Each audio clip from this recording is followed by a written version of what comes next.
رجلي خدتني لحد العمرية اللي في اسكندرية عشان اكل في الخيمة دي.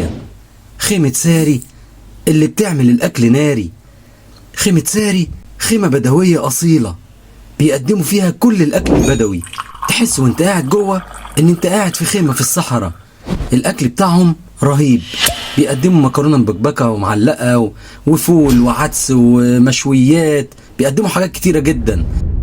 انا قررت اروح اجرب الاكل عند خيمة ساري واقول لكم رأيي فيه ايه. السلام عليكم ورحمة الله وبركاته. حبايبي عاملين ايه؟ انا النهاردة في العمرية في اسكندرية، هناكل اكل عربية 100% عند ساري. هنروح ناكل عنده النهاردة، نشوف بقى الاكل البدوي على اصوله للناس البدوي. يلا بينا.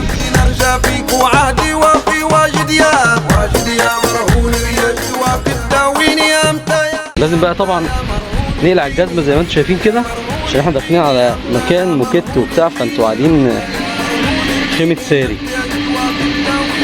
خيمة ساري من الناس المشهورة جدا، الحاج صابر. الحاج صابر صاحب المكان زمانه جاي وهيجي يظبط لنا الكلام ده. طبعا عشاق الاكل البدوي عارفين بقى القعده اللي انا عايزها دي، القعده العربي دي. في واحات كتير موجوده على الطريق الاسكندريه الصحراوي، طبعا زي واحد هاني واحد عمر، الحاجات دي برضو بيعملوا الاكل على الطريقه البدويه. بس هنا الاصل في العمريه بقى، العمريه الناس كتير فاتحه نفس النشاط ده، ان انت تخش تقعد تاكل الاكل البدوي، تاكل المعلقه، معلقه صح؟ العليجه، تاكل العليجه وتاكل العليجه ايه انا ما اعرفش والله عباره عن ايه، هيجي يقول لنا الحاج صابر على الموضوع ده. وتاكل المكرونه المبكبكه، تاكل عدس، تاكل فول، الحاجات كلها اكل بدوي. ولحمه مدفونه، وعندهم لحمه ضاني ولحمه بقري، وعندهم فراخ، وعندهم كل حاجه، كله على الطريقه البدويه. فالنهارده هنجرب الاكل على الطريقه البدويه، خليكم معانا.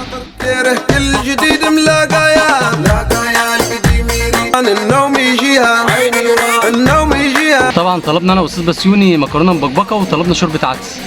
احنا لسه على فكره ما فطرناش، يعني ده اول فطارنا.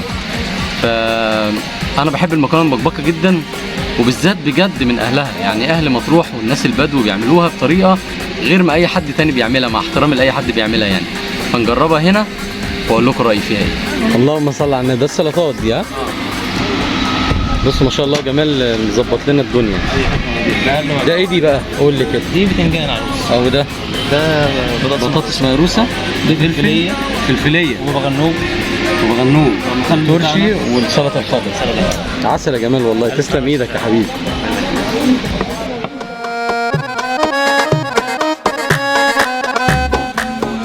السلطه الخضراء وده البتنجان. الاكل وصل. المكرونه المبكبكه، اللهم صل على النبي.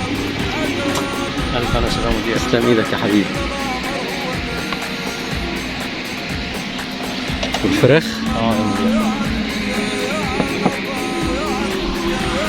الشوربه عاديه وشوربه العدس. شوربه عاديه وشوربه العدس. تسلم ايدك يا جمال والله.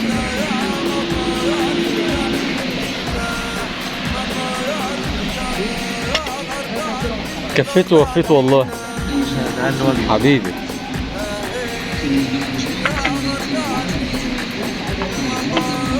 تسلم ايدك. بصوا المكرونه، مرهون ريفي واجد يا مرهون ريفي، واجد يا مرهون ريفي، واجد يا مرهون ريفي. العيش بتاع العمريه ده شوفنا بس هو العيش الابيض الشامي. نبدا بايه بس يوني؟ بالعدس. ها شوربه العدس اهي، ريحتها حلوه. نحط عليها بس لازم الليمونه دي. تسلم لي.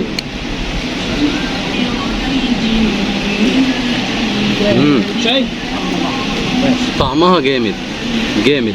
خش بقى على الوحش، المكرونه المبكبكه. عامل اكل شمرني تحفه، اقسم بالله تحفه. حبيبي قول لي بقى، انتوا هنا فاتحين من امتى؟ من امتى؟ المكان دوت ولا كشغلنا؟ احنا ابتدينا في شغل من امتى؟ بادئين شغل من امتى؟ احنا اتولدنا لقينا الشغله دي شغاله. بالاجداد يعني؟ لان ديت ابا عن جدا. انت حضرتك منين الاول؟ انا مواليد العمريه. لكن ابويا مواليد البحيره. والله العظيم. طلع من البحيره وهو عمر ابن 6 سنين. ان شاء الله. قعد في ليبيا. ولما جام الليبي قاعد في راس الحكمه. ما شاء الله. هنا برضه في العمريه الحاج صابر ابو طرفايه صاحب اول مطعم بدوي يعمل حله اكل في العمريه تاني. ما شاء الله. طب واللي انتوا بتعملوا ايه في المطعم ده؟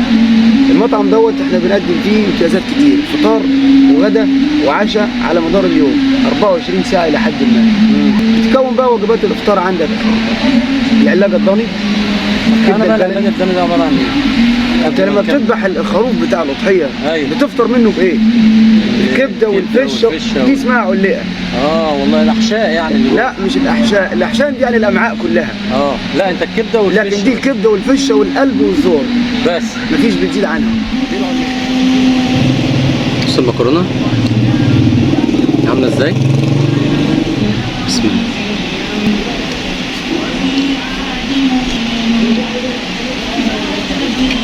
انا حاسس ان انا قاعد في الصحراء وباكل الاكل ده في الصحراء، والله بالقعده الخياميه اللي احنا قاعدين فيها. الاحساس نفسه وانت قاعد في المكان ده يديك كده ايحاء ان انت بجد قاعد في عند البدو، يعني الناس الكرام المحترمين قاعد عندهم وبتاكل اكله اقسم بالله تحفه. ايه الفلفليه اخبارها يا حاميه؟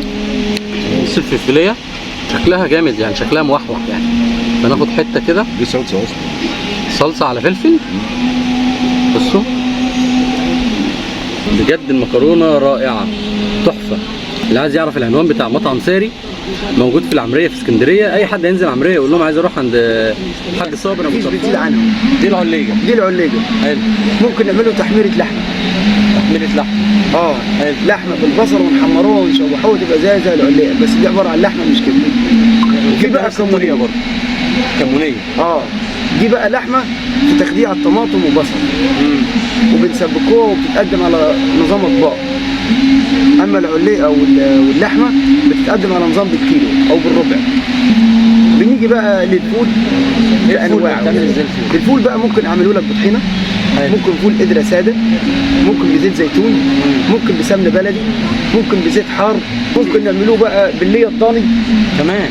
بتشكله بقى زي ما انت عاوز. لازم اجرب انا الليه الضاني. ده انت هتدمنها الليه الضاني. لازم نجرب دي ادمان. بصراحه يعني انا بحب الفول بالليه. تيجي واشكل لك بقى فطارك، هتجيب لي قديمه لو حابب. ممكن اعمل لك طبق عسل، حته قشطه، حته مربى ملزق وطاب يعني. انت كده رجيم راح. بسوقك بقى. في بقى فطار العرب لبن المخيط مفروكه بلبن كده بسمن، اللي هو اللبن المملح ابو حلبه.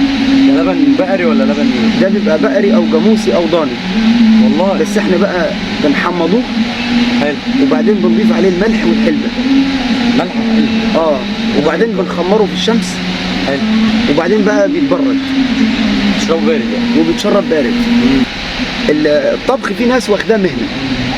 احنا واخدينه هوايه، وده اللي بيميزني عن غيري. اصل انا حابب المهنه دي، اتولدت فيها. راس الخروف بقى. واتمنى ان الفيديو يعجبكم والاكل كمان يعجبكم زي ما هو عجبني. لازم تيجوا تجربوا الاكل هنا. أصروا الشباب إن إحنا ما نمشيش وننهي رحلتنا عندهم إلا ما نشرب كاسة الشاي دي، الشاي الأخضر الرائع. الشاي الأخضر اللي معمول على الفحم ده طعمه رهيب. أنصح كل الناس لازم تروح تجرب الأكل عند الخيمة دي، خيمة ساري أو صابر أبو طرفايه، أهل الكرم.